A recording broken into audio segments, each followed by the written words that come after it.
ahora legendaria en todo el mundo, fue la última gran ciudad maya, Chichén Itzá. Situada en el estado de Yucatán, en el sudeste de México, esta extensa y cosmopolita ciudad atraía a miles de hombres y mujeres en su apogeo, el París de su época. Ofrecía oportunidades, era emocionante, era el sitio donde estar. La sublime pirámide, el castillo, la dominaba. Cuando salías de este edificio y mirabas a esta enorme plaza, con 10.000, 20.000, 30.000 personas, quien ocupaba esa posición debía considerarse un dios. Una pirámide que oculta un extraño secreto en su interior. Un templo prohibido al público. El gobernante se colocaba en ese lugar para recibir las energías del mundo celeste y del mundo del abajo en ese justo lugar. Es decir, que para los mayas era el lugar más sagrado que existía en Chichén Itzá. Y una cueva gigante sobre la que pudo haber sido construida. De ser cierto, es sin duda el origen de la fundación de esta ciudad. Probablemente lo hicieron todo en torno a ese cenote, y los elementos arqueológicos que puede haber ahí contendrían información muy valiosa para entender la ciudad. Esta ciudad-estado estaba brutalmente gobernada por un poderoso estamento militar que no lo pensaba dos veces antes de derramar sangre. Uno podía venir aquí y contar el número de sacrificios humanos. Debía haber cientos, si no miles de cráneos o más. Desde los sacrificios humanos hasta su ingeniosa arquitectura, los expertos están a punto de llevarnos a las profundidades de esta increíble ciudad-estado, que marcó tanto el cenit como la caída de una de las mayores civilizaciones de la historia.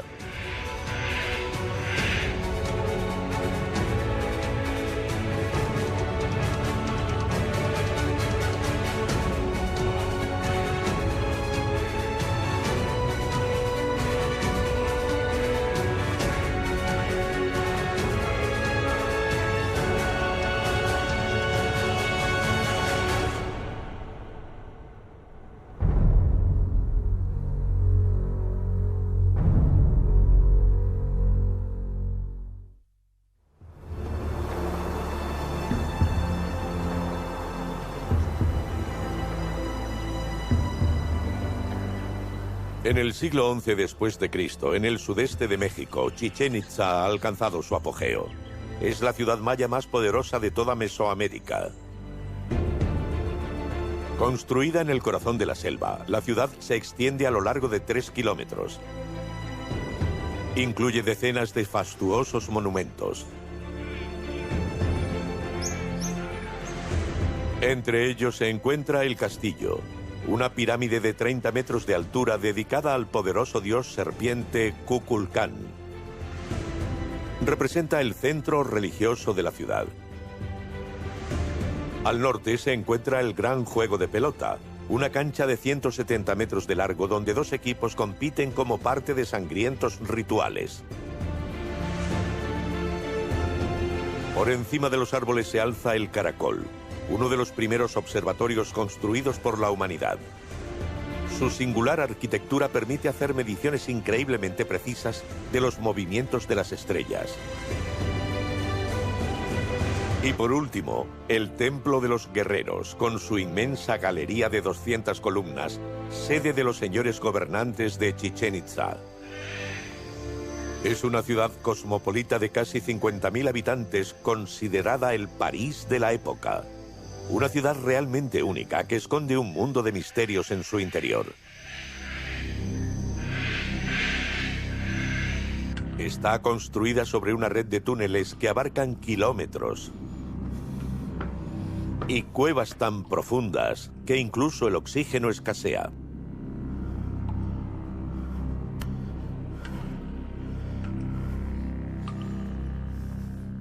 Estamos en el corazón de la Tierra, en el inframundo, en el lado oscuro del universo. Y sí, esto representaba la fertilidad. Y bueno, los modernos mayas de Chiapas decían que las estalactitas que cuelgan del techo son los pechos de la Tierra. Decían que las estalagmitas que ascienden del suelo son los falos. Y cuando se juntan y forman una columna, la Tierra está copulando para crear vida. Así que aquí estamos, en el Sancta Sanctorum de la religión, el ritual y las creencias mayas.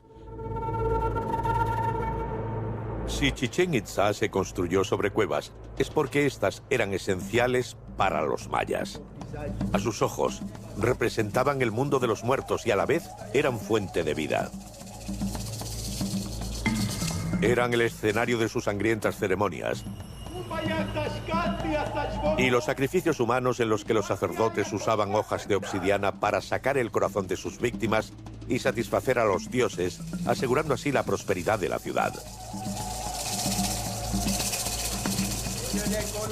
La fecha más antigua de Chichén Itzá se obtuvo de esta cueva. Es un trozo de carbón extraído del barro de una de las paredes que los mayas construyeron para sellar la cueva. Así que probablemente gran parte del desarrollo de Chichén comenzó en este mismo lugar. Por lo tanto, la ciudad maya más grande del mundo y sus increíbles pirámides surgieron de grandes profundidades.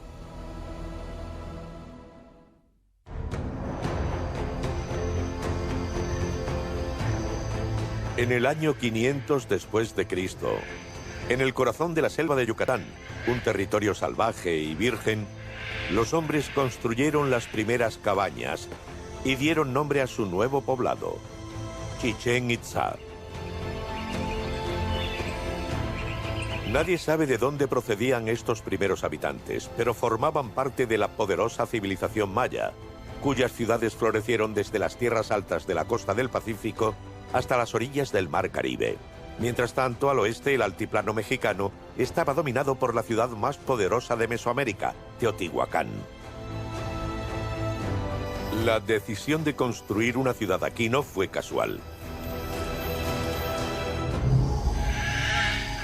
Esta jungla, cuya superficie porosa no permite la formación de ningún lago o río, alberga en realidad una abundante fuente de agua dulce. El cenote sagrado. Este enorme embalse natural tiene 60 metros de ancho y 40 metros de profundidad, formado por piedra caliza que se erosionó con el agua de lluvia. Una fuente de agua considerada por los mayas un regalo de los dioses.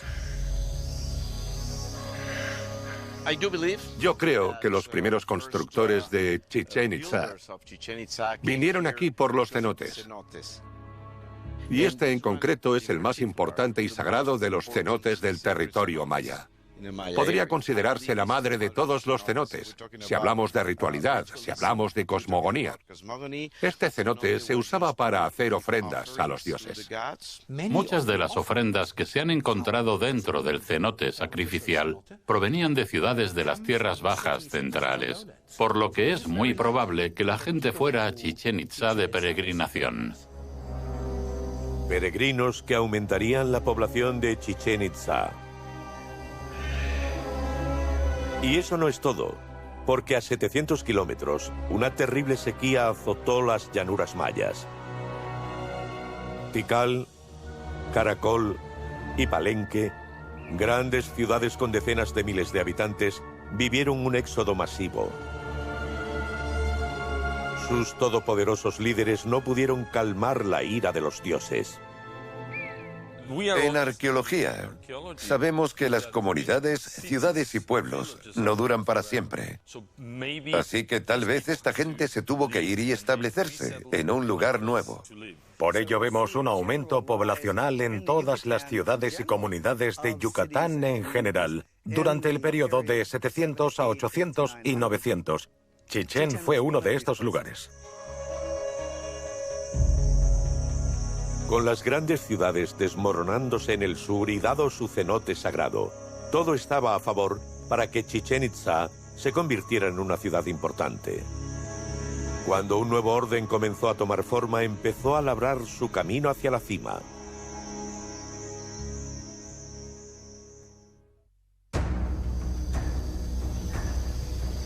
En el siglo VIII después de Cristo, Chichén Itzá solo tenía unas pocas construcciones básicas de adobe y madera.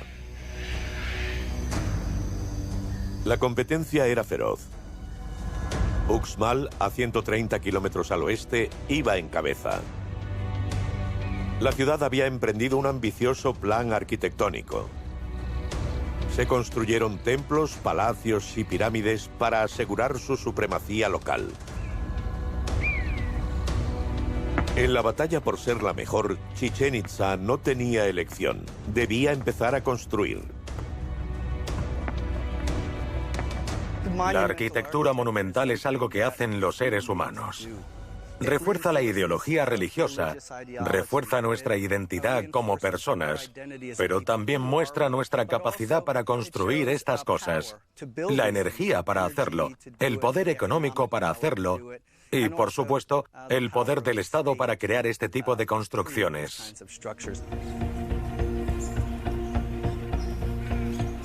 Edificios que, a diferencia de las humildes viviendas del pueblo, se hacían para durar, porque la gente de Chichén Itzá contaba con un recurso muy codiciado, la piedra caliza. Se halló un gran yacimiento justo a las afueras de la ciudad. Parece que estaban tallando esta piedra, que parecía que iba a ser una cabeza de serpiente. ¿Veis la forma de la serpiente aquí? Aquí está la boca. El ojo, aún visible, más o menos. Pero parece que se rompió cuando la estaban trabajando. Así que la dejaron. Dejaron el trabajo a medias. Lo difícil no era extraerla. Lo difícil era transportarla hasta el sitio. Solo podemos imaginar la cantidad de gente que hacía falta y, por supuesto, una técnica especial. Tal vez empujaban las piedras sobre cilindros de madera, troncos, para que fueran manejables. Pero es increíble pensar que la gran ciudad de Chichén Itzá está construida con grandes piedras como esta. Sin la ayuda de animales de carga y empleando la sola fuerza de sus brazos, los mayas cruzaban la selva cargando las pesadas piedras durante cientos de metros. Así se construyó la primera pirámide, el osario. Con 12 metros de altura, fue construida sobre una cueva de 25 metros de profundidad que está conectada al templo por una escalera. Es una puerta simbólica al inframundo. Más al sur, Las Monjas, un complejo de 50 metros de largo, era el corazón de la ciudad.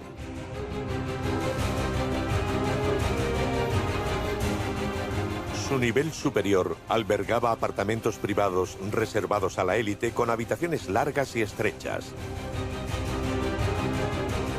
Los mayas no estaban familiarizados con las dovelas. Esta técnica originaria del mundo occidental permite distribuir el peso a lo largo de un muro de carga para crear grandes bóvedas abiertas. Los mayas utilizaban bóvedas de ménsula para distribuir el peso, por lo que incluso las viviendas de la élite eran estrechas. Ese era el precio de la durabilidad. Este sistema constructivo es bastante resistente, tiene más de 1000 años, aún se pueden observar incluso parte de pintura mural, lo que nos señala precisamente que el sistema funcionaba perfectamente.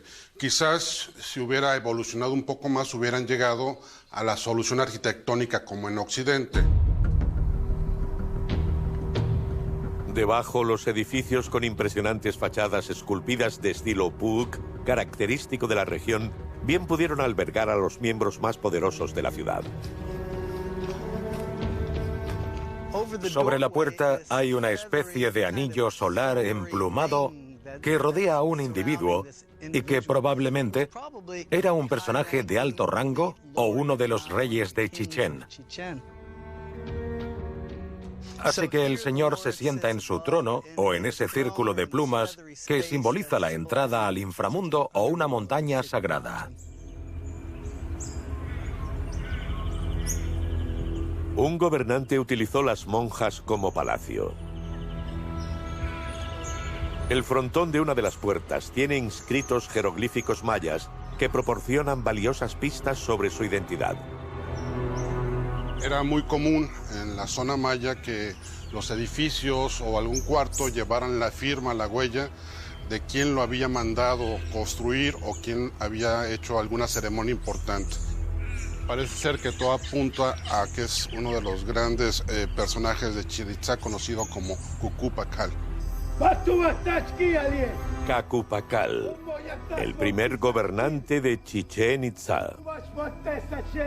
Un hombre al que los mayas consideraban un dios viviente y que además rompió con las tradiciones establecidas por muchos reyes antes que él.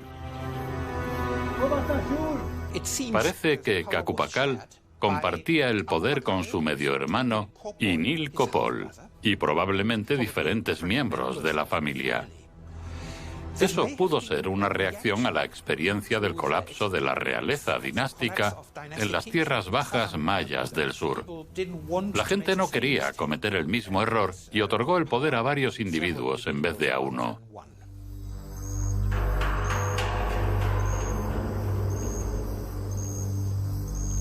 Como sus antepasados durante miles de años, Cacu Pakal y su familia obtenían su poder de las estrellas. De día y de noche estudiaban los cielos, siguiendo de cerca los movimientos de la luna y el sol. Determinar sus ciclos era un intento de interpretar un mensaje divino. El movimiento de las estrellas es muy regular y de ahí procede su culto al tiempo. Tenían un calendario de Venus que sigue una órbita elíptica muy compleja, mucho mejor que el nuestro. Los sacerdotes subían a ella arriba y tomaban notas observando cosas durante cientos y cientos de años, hasta tener una idea de cómo eran las estrellas, que también eran deidades. Así que cada vez sabían más y más. Pero en este caso no era ciencia, es profecía. Los movimientos de las estrellas les decían cosas sobre el futuro. Los mayas creían que sus sacerdotes leían mensajes de los dioses en las estrellas. Para establecer su poder, la élite de Chichén Itzá tuvo una idea brillante. Construyeron un espectacular edificio dedicado a la bóveda celeste. El Caracol, uno de los primeros observatorios construidos por la humanidad. Erigido sobre una gran plataforma, esta torre de 18 metros de ancho y 28 de alto domina las copas de los árboles. En su interior hay aberturas que apuntan en todas direcciones. Estos espacios servían para dejar pasar la luz solar o la luz de la luna o ver alguna estrella, planeta, constelación en el horizonte durante la noche, el amanecer o el atardecer. Por ejemplo, es una puerta de observación donde el sol ilumina, ¿no?, una línea con la otra ventana y eso es lo que representa precisamente el solsticio de invierno, 21 de diciembre. La torre está muy dañada y solo 3 de las aberturas originales permanecen intactas.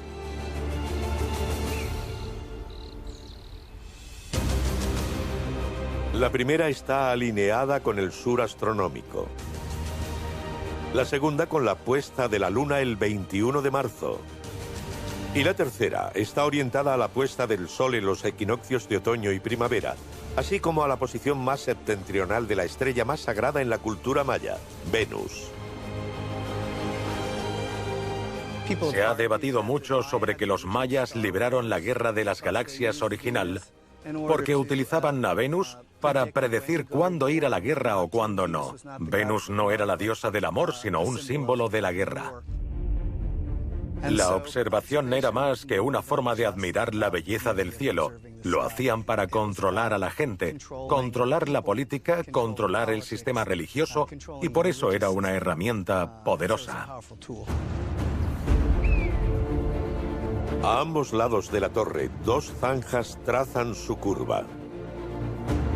Tienen entre 2 y 8 metros de profundidad, y su finalidad sigue siendo un misterio para los arqueólogos. Recientemente, un ingeniero que las examinó dijo que probablemente fueran bases para pantallas móviles. Sostiene que los mayas pudieron utilizar engranajes y ruedas para mover estas grandes pantallas de madera.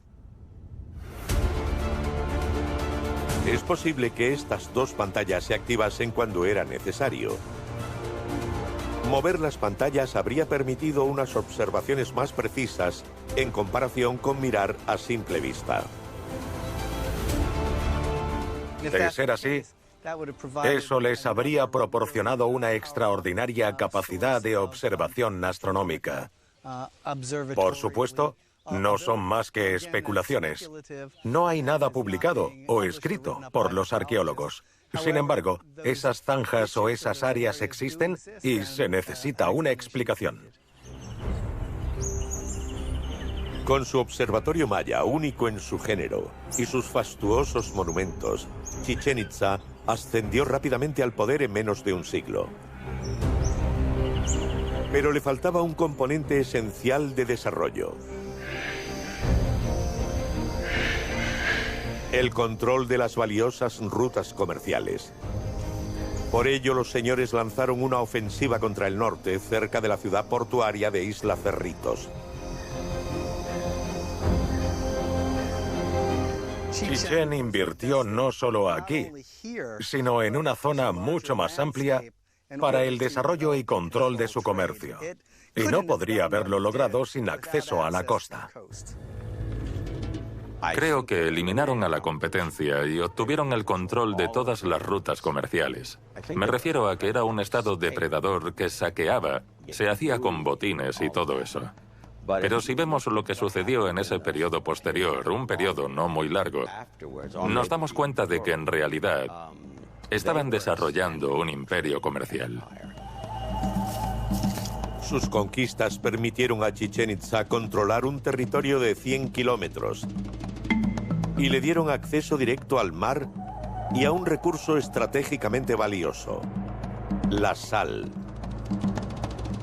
Gran parte de Mesoamérica no tenía acceso a la sal, pero Isla Cerritos está muy cerca, a pocos kilómetros, del comienzo de algunas de las zonas productoras de sal más importantes de Yucatán. Así que, en mi opinión, queda bastante claro que Chichén también estaba controlando la producción y distribución de la sal, lo que indica que era un recurso importante para la ciudad-estado. Chichén Itzá se convirtió en la mayor potencia económica de la región. Desde Isla Cerritos, las canoas cargadas de preciosas mercancías podían llegar a toda Mesoamérica. Usaban canoas enormes. Y es un sistema muy eficiente porque por agua podían llegar más lejos, pero sobre todo era eficaz porque no tenían que atravesar otros reinos. Y evitaban un montón de problemas rodeándolos por mar. Lo que hizo Chichén para adquirir y trasladar estos artículos de lujo fue establecer puertos costeros, desde Belice al Golfo de México. Desde la costa, los mercaderes de Chichén Itzá se adentraron hasta el altiplano mexicano. Un viaje de unos 1500 kilómetros de distancia hasta Tula, la poderosa capital tolteca. El posterior encuentro estuvo a punto de transformar por completo a Chichén Itzá.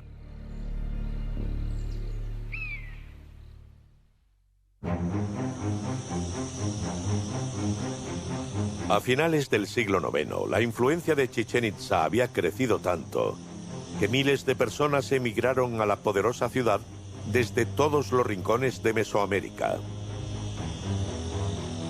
Ofrecía oportunidades, era atractiva para la gente, era emocionante política e ideológicamente, desde una perspectiva de consumo, en lo referente a bienes y servicios, seguridad. Era el mejor sitio donde estar. Y creo que la inmigración fue parte del proceso de crecimiento de la ciudad. Para acoger a los que llegaban, Chichén Itzá necesitaba crecer de nuevo. La antigua ciudad comenzó a levantar andamios. Es un periodo en el que se empieza a ver la afluencia de ideas extranjeras. La gente empieza a cambiar sus casas, a ampliar sus edificios y a reconfigurarlo todo. Sobre todo, el centro de la ciudad se desplazó hacia el norte, donde se despejaron vastas franjas de bosque para hacer sitio a nuevos edificios. Cuando eso ocurrió, no se llevaron las estelas. En el nuevo centro de la ciudad emplearon otra forma de representar o enviar un mensaje sobre las autoridades. Hay un gran cambio en la arquitectura, en los murales y en la religión, en esa disposición. Y la pregunta es, ¿qué lo causó? La ciudad, construida en un principio al estilo tradicional maya, comenzó a cambiar radicalmente de aspecto. En el nuevo centro de la ciudad, un edificio llegó a simbolizar esta nueva tendencia: el Templo de los Guerreros. Este complejo de 150 metros de largo está formado por varios templos. Su gran cámara subterránea, sostenida por 200 columnas, es única en el mundo maya. Coronando la parte superior, dos esculturas de la serpiente emplumada, una divinidad hasta entonces desconocida en Chichén Itzá, enmarcan una serie de columnas y guerreros en bajo relieve. Los arqueólogos llevan mucho tiempo intrigados por estas decisiones arquitectónicas.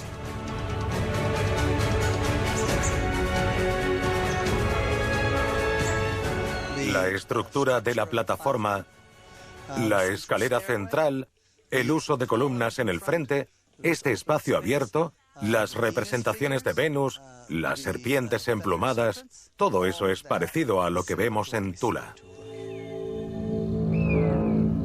La pirámide B de Tula, en la antigua capital tolteca, inspiró el diseño del Templo de los Guerreros de Chichén Itzá.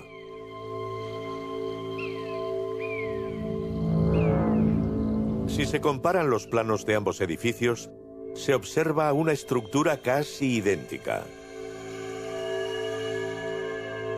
¿Pero qué condujo a estos cambios? ¿Por qué la estrella naciente de la era maya adoptó este estilo de construcción hasta entonces ajeno? Durante mucho tiempo se pensó que Chichén Itzá fue conquistada por los guerreros de Tula. Yo no diría que es imposible, pero aún se sigue debatiendo si esto es una prueba de la conquista de Chichén Itzá o si se trataba más bien de un estilo común.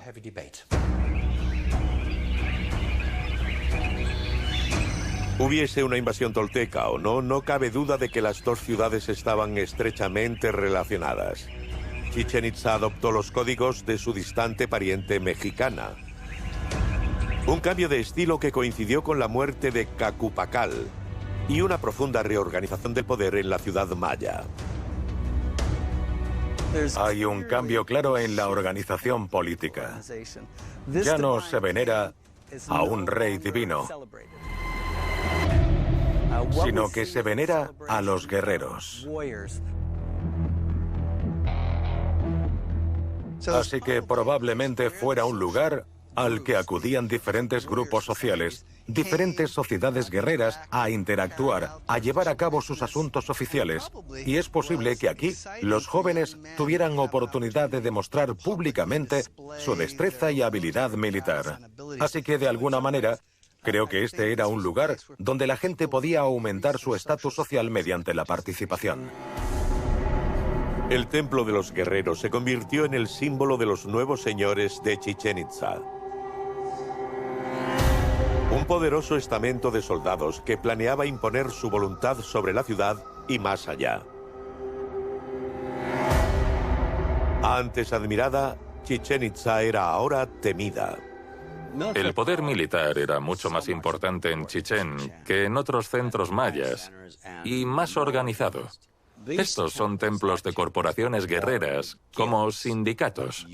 Se reunían allí y obviamente tenían mucho poder. ¿Y qué hacían todas estas personas de Chichén vestidas como guerreros en agrupaciones guerreras? ¿Qué hacían? ¿Jugar al ajedrez? No, la guerra.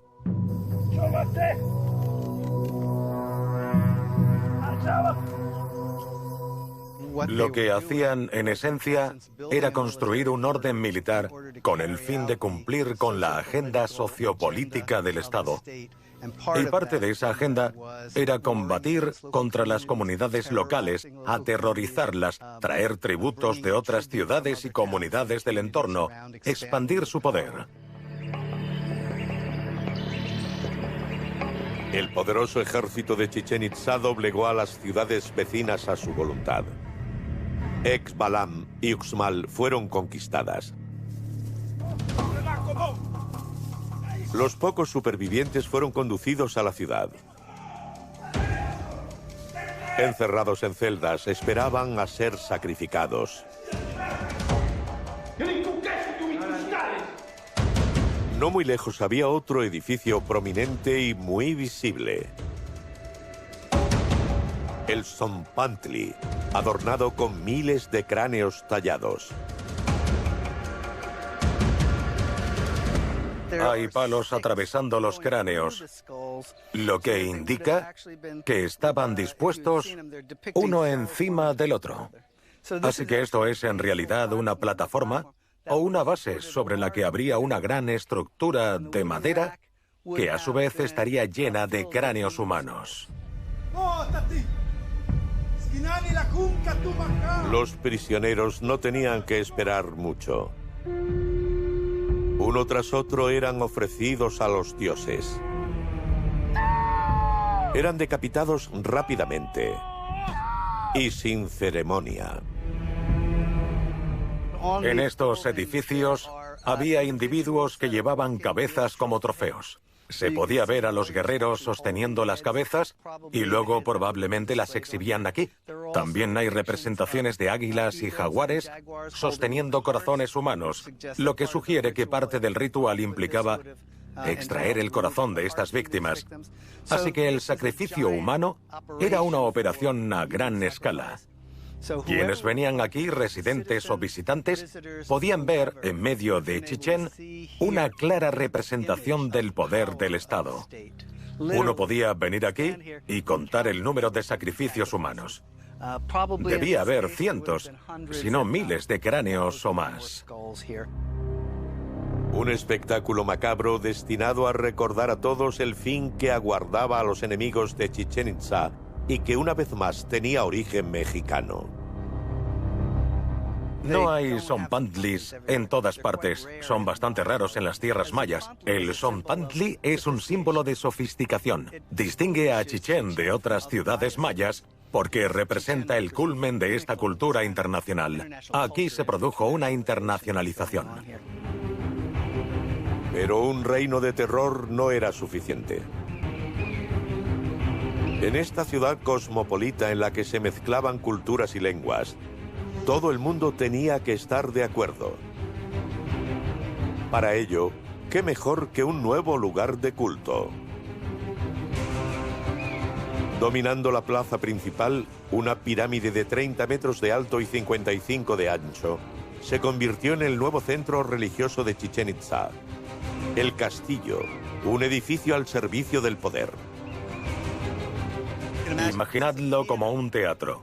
Esta pirámide no está en un lugar apartado y oculto.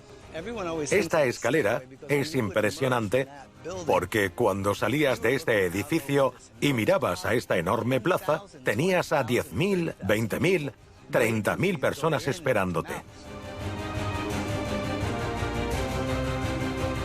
Imaginaos vestidos como un antiguo maya en Chichén, subiendo esas escaleras en aquella época, interactuando con el cielo, el universo. Es una sensación muy poderosa.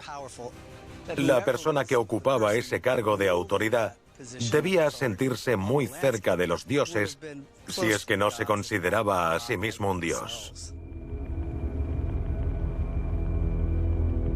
Aquí miles de fieles adoraban al nuevo dios de la ciudad, Kukulcán, la serpiente emplumada.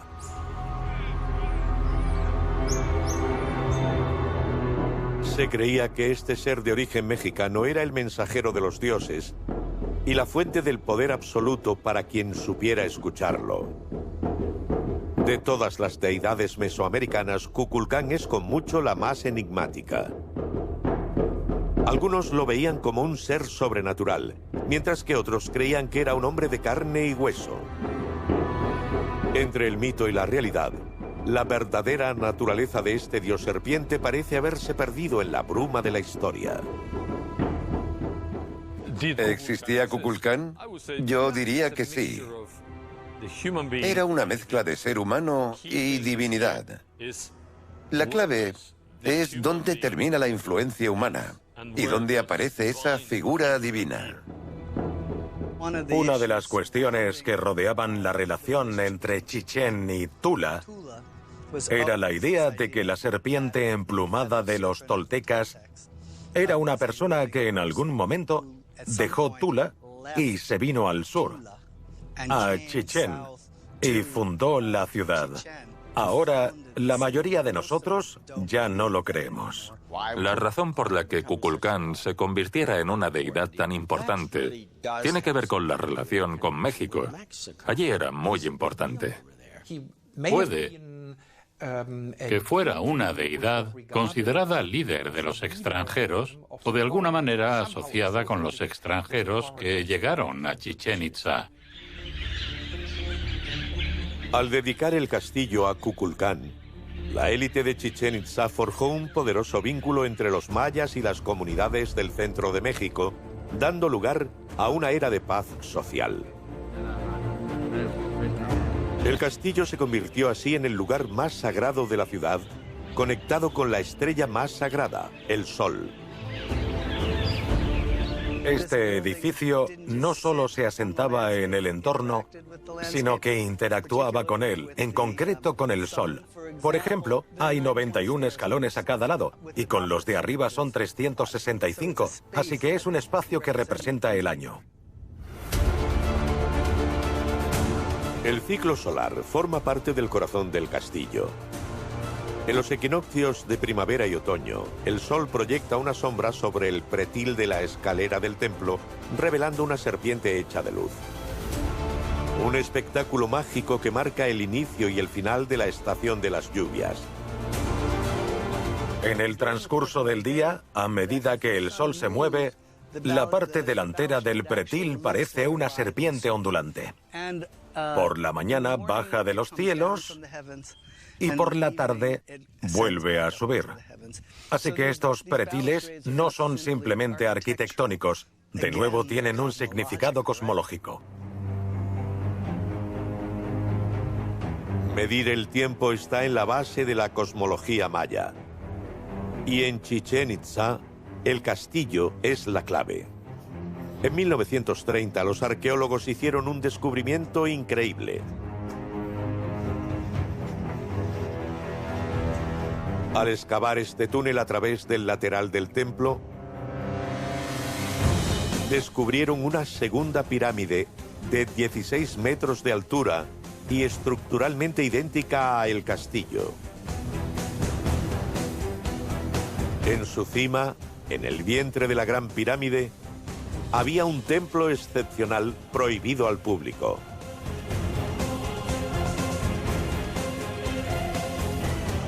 Se ha establecido que esto tiene que ver, obviamente, con sus sistemas calendáricos, ¿no?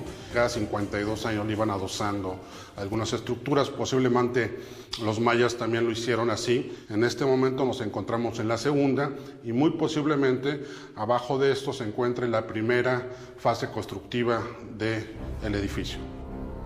52 años, un periodo que dista de ser arbitrario, porque los mayas utilizaban dos calendarios.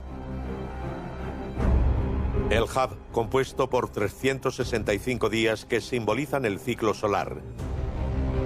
Y el Tzolk'in, un calendario ritual de 260 días, dividido en 13 meses de 20 días cada uno. 3 ruedas del tiempo que se sincronizan exactamente cada 52 años. Al construir sus pirámides como muñecas rusas, los mayas evitaron el saqueo de la pirámide que precedió a el castillo. Templo que esconde uno de los mayores tesoros de Mesoamérica, el trono del jaguar rojo.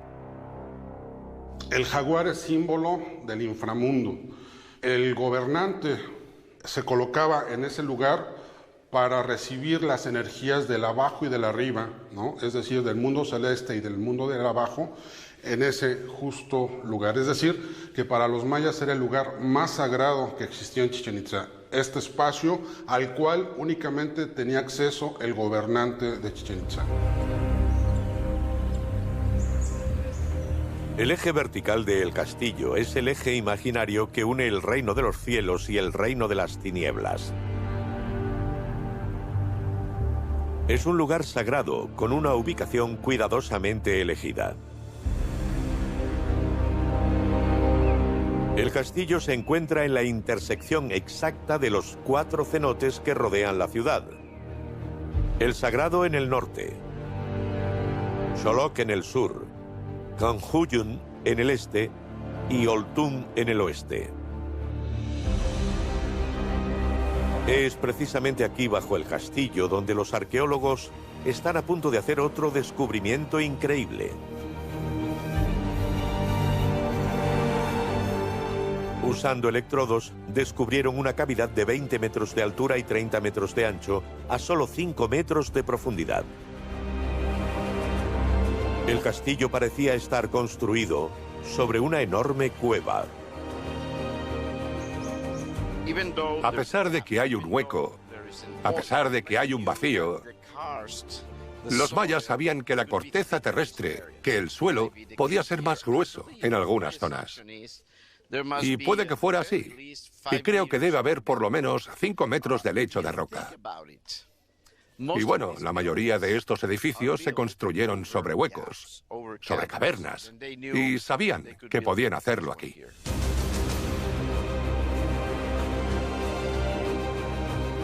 Solo nuevas excavaciones determinarán si existe realmente un quinto cenote.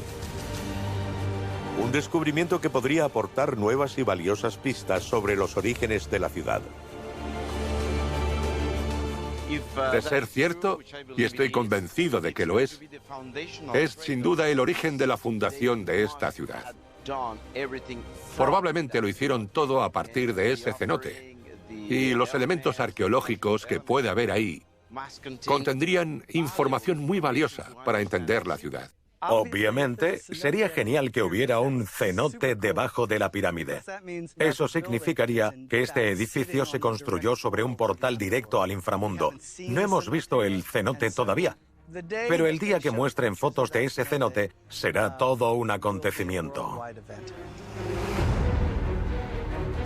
La élite militar de Chichén Itzá había completado la conquista de su poder. La ciudad estaba en sus manos y las poblaciones del entorno habían sido sometidas. Pero para mantener la paz, necesitaban una salida social. Para ello, ¿qué mejor que un partido de pelota? Las élites de Chichén Itzá encargaron la construcción de un enorme campo de juego. Con 168 metros de largo y 70 de ancho, contaba con 2 aros que colgaban a unos 9 metros del suelo. Se construyeron gradas para los espectadores a ambos lados del campo, junto con un templo para la clase alta. Fue el mayor campo de juego de pelota construido en Mesoamérica. La idea de construir un juego de pelota como este era decir, somos la ciudad-estado más poderosa de Yucatán. Y no hay nadie que pueda competir con nosotros, ni en el campo de juego, ni construyendo un campo de juego. Fue una declaración política importante. En este deporte de 2000 años de antigüedad, 2 equipos se enfrentaban en el campo para conseguir puntos, metiendo el balón a través del aro del equipo contrario sin utilizar las manos.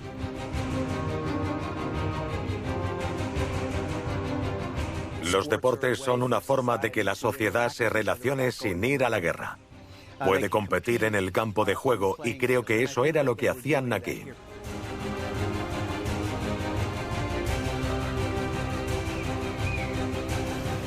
Si hubiéramos estado aquí en el 900 o el 950 después de Cristo, no estaríamos viendo esta piedra lisa. Toda la piedra estaba cubierta de estuco, pintada con colores brillantes, rojo, verde, azul, amarillo, de modo que habría tenido un aspecto fantástico. Y el público habría estado sentado ahí arriba. Las personalidades se sentaban en los extremos de la cancha y todos vitoreaban y animaban a los jugadores. De modo que esto era una celebración enorme. Un evento comparable sería la Super Bowl actualmente. Un partido en el que los jugadores eran elegidos a dedo. Pero a diferencia del fútbol americano, el partido terminaba de forma muy diferente. Al final, los jugadores perdedores eran sacrificados. Si estuviéramos en la Europa medieval, esto habría sido como las justas. Quienes competían eran las élites, mientras las masas miraban. Los que estaban en la palestra eran de la clase alta, por lo que no sacrificaban a pobres campesinos, sino a señores. Estoy seguro de que había muchos que no estaban de acuerdo, pero supongo que lo que se esperaba de ti era que aceptaras porque era un honor ser sacrificado, y de hecho era esencial que te sacrificaras, porque la idea del renacimiento y la muerte estaban relacionados con la fertilidad y el crecimiento. Todo eso estaba relacionado con el sacrificio. Así que el campo y el juego de pelota eran una especie de máquina diseñada para hacer que el mundo siguiera girando. Aunque los residentes disfrutaban del espectáculo, los dioses parecían indiferentes al derramamiento de sangre. Porque debajo de la ciudad, las reservas de agua disminuían peligrosamente. Tras solo 3 siglos de existencia, la ciudad empezó a quedarse sin recursos. Los sacerdotes aumentaron el número de ceremonias, invocando a Tlaloc, el dios de la lluvia. E hicieron ofrendas en vano. Parece que todo esto sucedió en una época de sequía. Había problemas ahí. No llovía. Y la hipótesis es que necesitaban agua desesperadamente. Y a finales del siglo XI, los campesinos no podían cultivar. Así que es posible que tuvieran lo suficiente para sobrevivir, pero no para pagar los impuestos. Y seguramente los primeros afectados fueron las élites. Se dice que la élite de la ciudad, privada de sus subsidios, simplemente desapareció. Y con ella la administración, la burocracia y finalmente el Estado. Pero no todos los arqueólogos encuentran convincente esta explicación. Seguramente era una ciudad difícil de dirigir.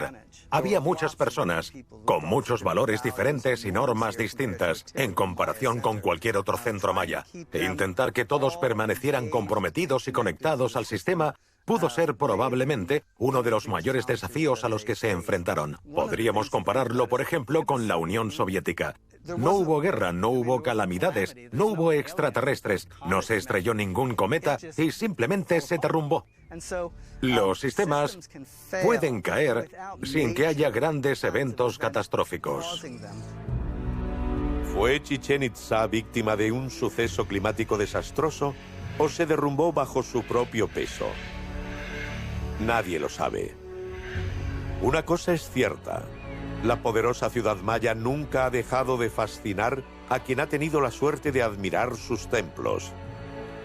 Tras el derrumbe de Chichén Itzá, fue abandonada por la mayoría de su población, pero siguió siendo un lugar de peregrinación. La población local nunca la olvidó. Cuando los españoles llegaron en el siglo XVI, uno de los primeros asentamientos se construyó sobre las ruinas de Chichén Itzá.